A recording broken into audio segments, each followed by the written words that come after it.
All right, you people. Today we are going to talk about something we're going to go back to. In recently, what I've been doing is talking about trends in the United States that are important to where to put a practice. And frankly, I think I've been doing such a good job. I get a little teary-eyed when I think about how good we are at that topic. All right, I really don't get real tears, but I feel like we're doing a good job. And that's been working just fine. But I think what I need to do with Mike is we're going to go back and start looking at parts of the country and making the next several sessions actually reviewing certain states and regions to say how good are they or how bad are they? Where should you go and where should you not go? Now, I'm also going to be kind of honest with you. Not every place in the United States is really doing that well. There are some places that are doing great, some that are doing badly, but they're doing great and they're doing badly in different things.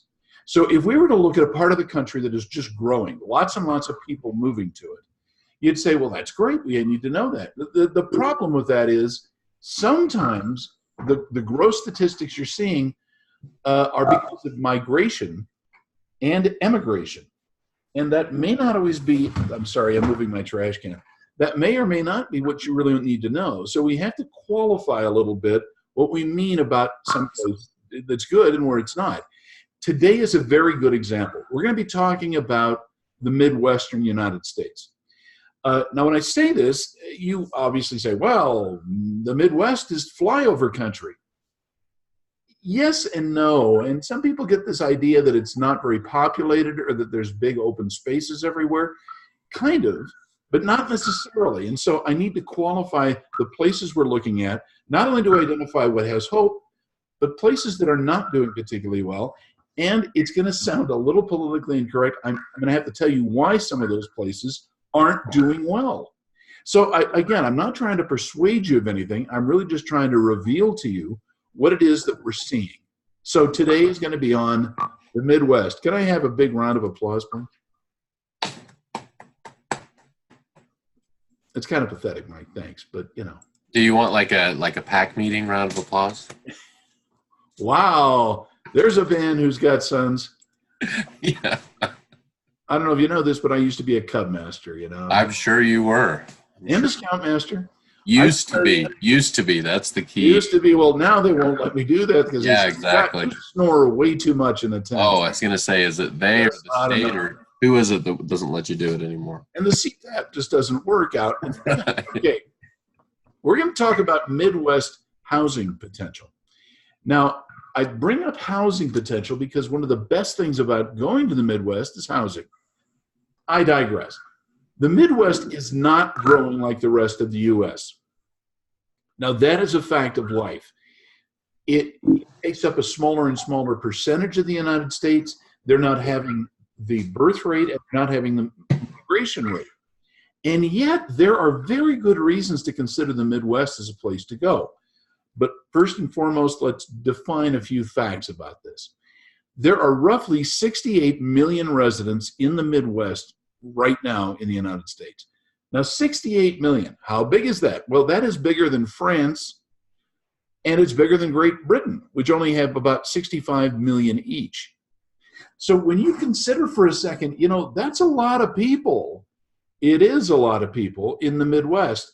The thing that we don't recognize in our country is just how big it is. Now, when the settlers came to the Midwest, they genuinely had no idea what was on the other side of the Great Plains. It just went on forever. And they said, well, once you hit some mountains, stop.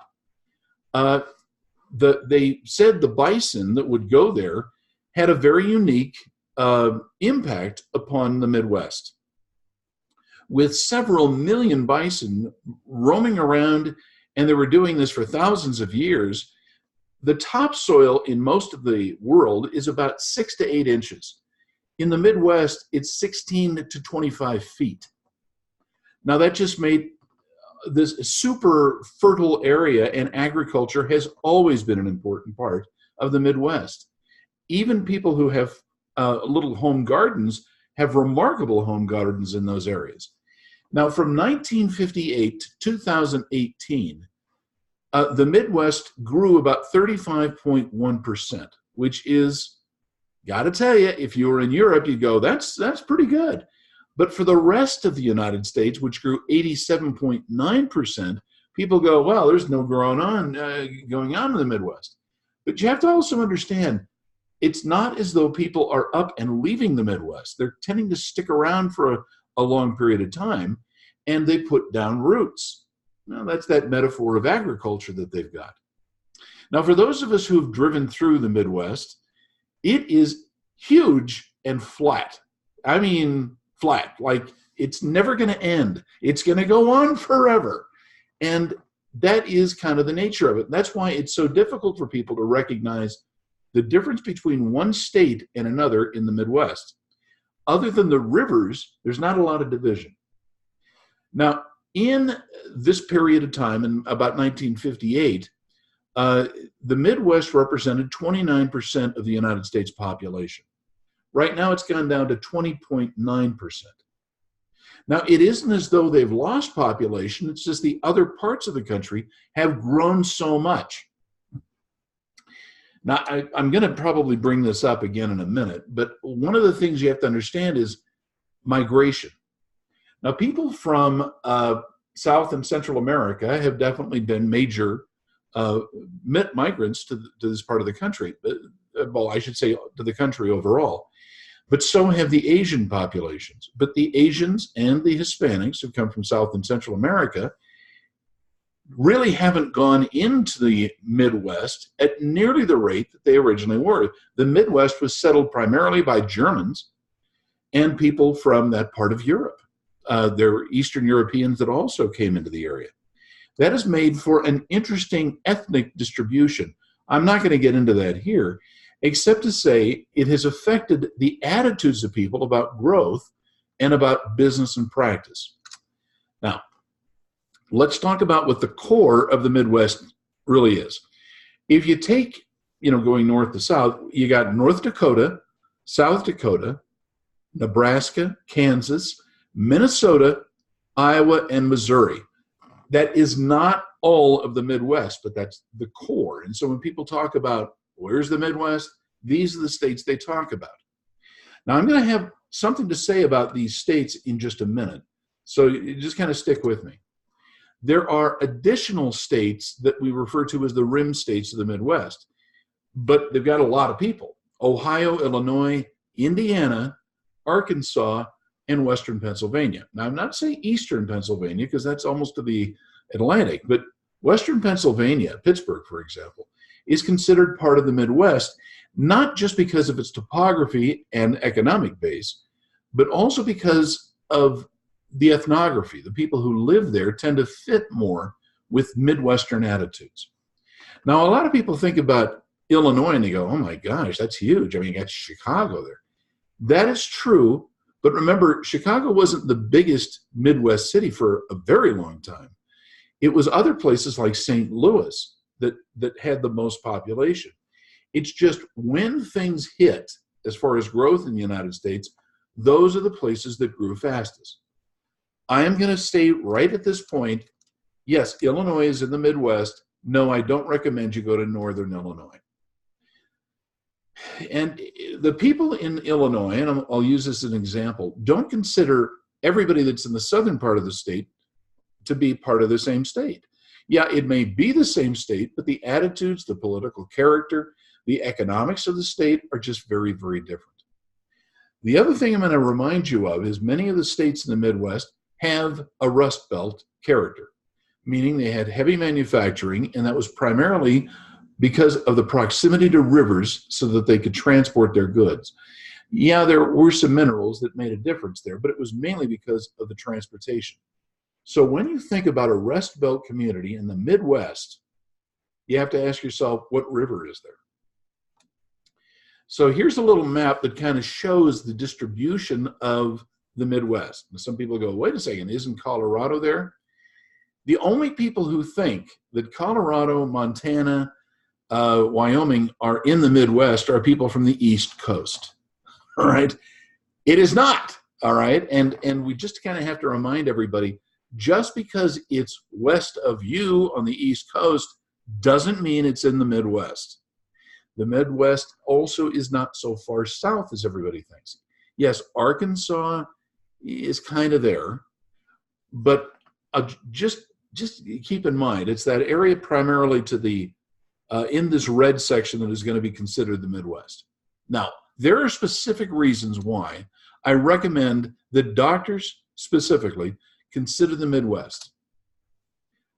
Let me explain a little bit why. You'll notice that all of these states are growing. Now, these Midwest states are not growing nearly as fast as other parts. Between 2010 and 2015, North and South Dakota grew very quickly. They grew very quickly, incidentally, because of the energy market. It just sparked it, and they went a little bit crazy. But given that that's the case, I don't want anybody to have the idea the Midwest is empty. It isn't. The vast majority of population, however, just like I mentioned with manufacturing, is found near the rivers. So if you happen to go to the Missouri River, the Ohio River, the Mississippi, that's where you're going to find a significant percentage of the population. Out in the plains, they're necessarily going to be agricultural in base. And so let's talk about some of the places that are just not doing that spectacularly well that are in the Midwest. I just want to warn you. If we go out to Illinois, Rockford, for example, Muncie, Indiana, Flint, Michigan, Erie, Pennsylvania, Youngstown, Ohio. You may say, well, what do these all have in common? Why did they not do well if they're in an area that is showing significant growth? And it was, at least historically. And the reason they're not doing well is because these are Rust Belt communities.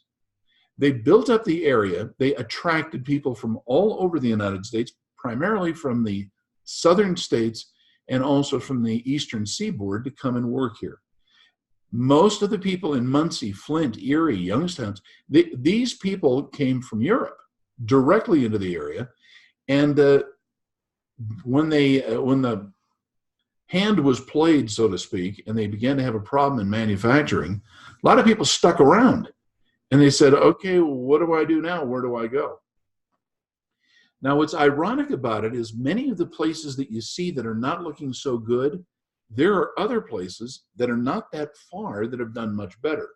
But really that's because their employment base and the overall economy changed so that they were able to more carefully, more accurately figure out how are we going to make people get paid? How can we add worth to where we are? So let's talk about the places in the Midwest that are looking really good. I should point out, obviously, these are not the only places that look good. There are several of them. But I'm going to start off with Minneapolis-St. Paul, and I just chose where the airport location was.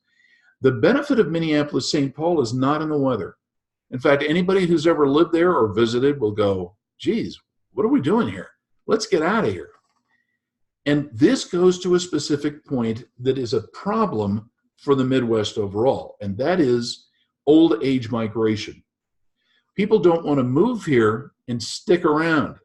They want to go to, I don't know, Florida, Arizona, down to the south, where when you're older, it's not a bad place to live. But you might notice they're not going to California. The reason is the costs associated with retiring in a place like California is very high. Now, St. Paul has good universities, good work. A lot of very well-educated people are moving here, and it's formed kind of a Silicon Valley of the Midwest, if you will, and it's done extremely well. Madison, Wisconsin is similar. Now, Madison's not that far from the Great Lakes, and yes, does Madison get cold? Oh, yeah. But it's attracted sufficient people for one really silly reason. Like the rest of the Midwest, you can afford to get a house here. These are some of the best places to set up a new business because of the low risks associated with it. Des Moines, Iowa, Kansas City, and I have to say Topeka to a lesser degree, and Columbus. Grand Rapids, Michigan is doing very well. If you were to say, where should I put my practice and what places in the Midwest look best, this is the map to start. Now, at Dr. Demographics, we know these places, and I'll be honest, I've been to all of them. There is a lot of potential in these places. Don't assume, though, just because it's a big city like Detroit, yeah, that's where I want to go. Detroit is very expensive and has high crime. But Grand Rapids is exactly the opposite. Beautiful homes, lots of employment, and little risk. So one of the nice things about each of these areas is they tend to have a lower than average tax rate. I'm not saying that all of them are free, but I'm going to say you can afford to set up a business and maintain it, particularly a medical or a dental practice in any of these places, because the population here, while it's not growing as fast as you're going to find on the coasts, it's stable. And so are the incomes of the people who are in these areas. So I got to tell you, that stability has made this part of the country grow a great deal over the last 20 years, and where demographers are projecting significant growth to occur. By the way, just because you can see Canada in these pictures, I ought to tell you, Canada is not doing so well. Their prime minister just kind of said, you know, guys, we're not really growing, eh? You say they always add A at the end of it. All right. Anyway, the point is they're kind of going, we're in trouble, we got problems. And one of the reasons is people in Canada, 80% of the population lives within about 50 miles of the American border. It's easy for them to come south with all the greater resources and lower taxes. And that's why a lot of these areas, including Minneapolis, St. Paul, Madison, and Grand Rapids, have done well. Now, I have to say, what reasons would you have to go here if it's not showing significant growth? Well, one of those happens to be the quality of life. Now, that's a very subjective thing, quality of life. Well, here's what that really translates to. First of all, there are some major sports teams in those locations, and these people, honestly, no kidding, love their football, they love their basketball, and they play a game called hockey. And that has been a recreational boon to the area, and it's done very well. That's what they mean by the quality of life. If you look at the big cities in these areas, there's a lot to do. But even in the smaller towns, people can own a significantly large place for recreation. There's horse properties all over the place. There's hunting and fishing, and there's outdoor recreation. But there's also a lot of the arts in the larger communities. So the quality of life has been a major attraction. I'm basing this not on my opinion, but rather upon surveys of people who've been in the area. The next thing is the cost of living. Now, within the United States, in the larger states, it's going to cost you over $250,000 to $350,000 to buy a house. You can buy a very nice home in Madison, Wisconsin for about $125,000, and that's not the bad part of town. You look at how much it costs to get a loan to set up a business. It's also significantly lower. None of these states, by the way, have a very high minimum wage. And you may go, well, what does that matter? I mean, everybody needs to have a living wage. But you see, if your business happens to require a large number of employees, if you don't have to pay somebody $15 an hour, but you get by instead with $7.50, which is closer to the federal guideline, you can actually have a fair number of people working there, and that raises the satisfaction of patients and customers to come in. If you know that you're a veterinarian and you are looking for somebody who'd be very good to work in your practice and you pay them a wage that's reasonable, you can get 2 or 3 people to work for you, and they're happy to have the job and they like what they do. The cost of living, therefore, is a big, big benefit to going to the Midwest. I know this may sound kind of subjective too, but the crime rate in the Midwest is really low for a weird reason, because if somebody commits a crime, and if the police go up and knock on someone's door and they say, who committed that crime? They'll go, oh, Bob, right over there, he did it. They know the people in their neighborhood. The religiosity is generally higher, even if it's not formal religion, which basically means people tend to know their neighbor and they know people who've newly moved in. So therefore, crime seems to be low, but this also goes back to the quality of life. One of the challenges that they had back in the early part of the 20th century was there was nothing for young people to do. Andrew Carnegie built all those libraries, and then they built a lot of state universities. And the university system not only is large, it's cheap. So you may say, well, the student debt's a problem, Not as much here as it is in other places. So therefore, you could literally graduate, get a job, start a practice, and be paid off within a couple of years. That is something you certainly can't do on the coasts at all. Now, the other thing, and this is really the fourth thing, is there is a very high return on investment for any business that goes here. Now, it is true you're not going to be able to get as high reimbursement rate in almost any part of the Midwest. Well, Illinois, it's high. Indiana, not so bad. The point is, you could actually not have to pay as much. So even though there's not as high a return on insurance, it's a very good return on the investment because you're just not paying out for, number one, employees, which are expensive, but number two, your lease. And your mortgage on a home is fairly low. In fact, there is a kind of a growing consensus among professionals that they want to live somewhere near where they work. Now, it's true, there's lots of distance between major cities in the Midwest. Absolutely true. However, if you could actually own a very nice home that's within about a mile of your office, you can ride a bike or ride a motorcycle or a snow buggy. If you could do this, you could actually have a quality of life that's lower, costs of transportation aren't very high, and for most of these, but not all, of the cities in the region, getting in and out of the airport is not hard at all. Now, Mike, let me just give you, do you have any thoughts on the Midwest? Anything you're experienced? I think the only thing in my mind is the strategy. Of course, I'm always thinking marketing, but strategy is really a little bit different. And I think especially people that are not from the Midwest, you weren't raised there, but are wanting to move there because of those reasons that you just shared, is really, really important that you understand how that's going to impact your strategy. Because especially if you're from an area that was a little faster moving, just the pace of life, you're going to have a hard time connecting to your potential patients because they just won't, you won't connect with them on a mental or an emotional level. People just move a little slower, which is a great thing. And that's why the quality of life is good. And that's why some of us choose to live that way.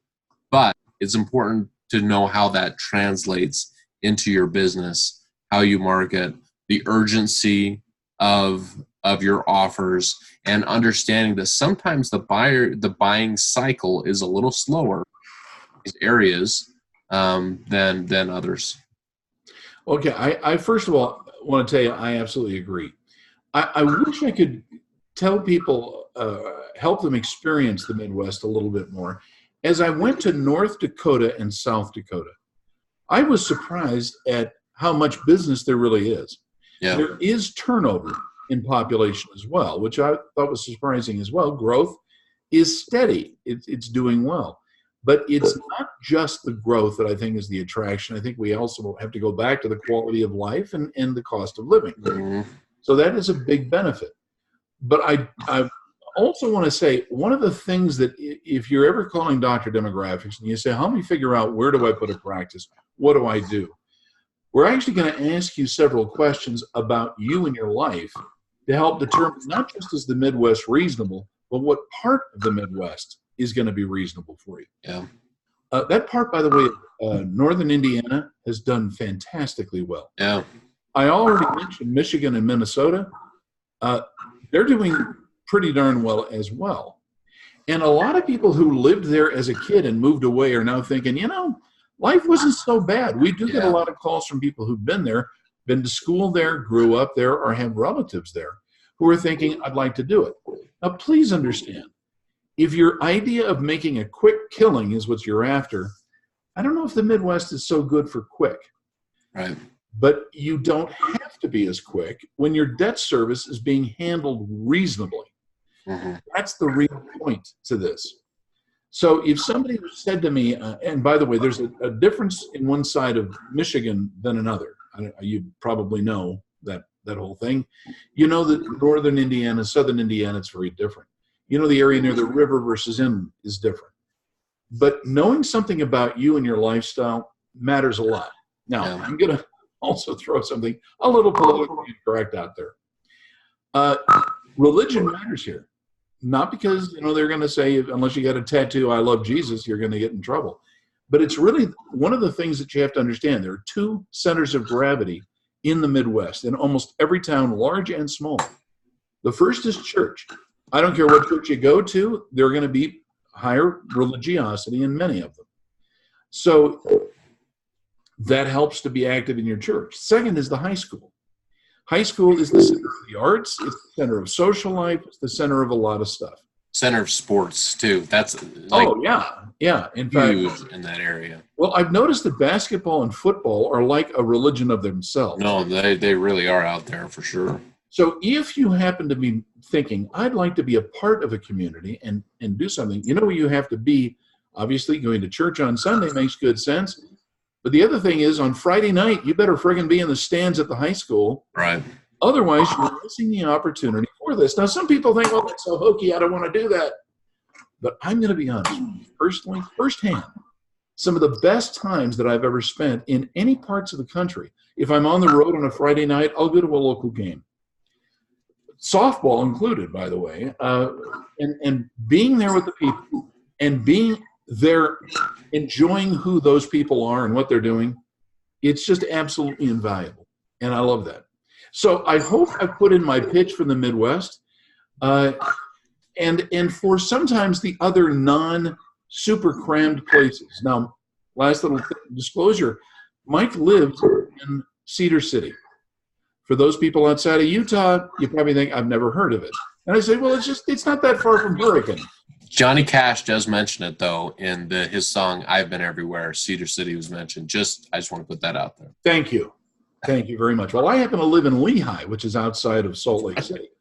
And it is this kind of community that I'm seeing most opportunities for professional practices to set up a scratch practice or to buy a practice, have a little longer transition period with the new, with the seller. And I'm going to tell you, I see this as a real good thing for the future. So everybody, I'm just about out of time. I want to thank all of you for dropping in and for visiting with us. Scott, what are we talking about next week? Next week we're going to talk about the Northeast. Okay. And specifically New England. And yes, I will include New York State.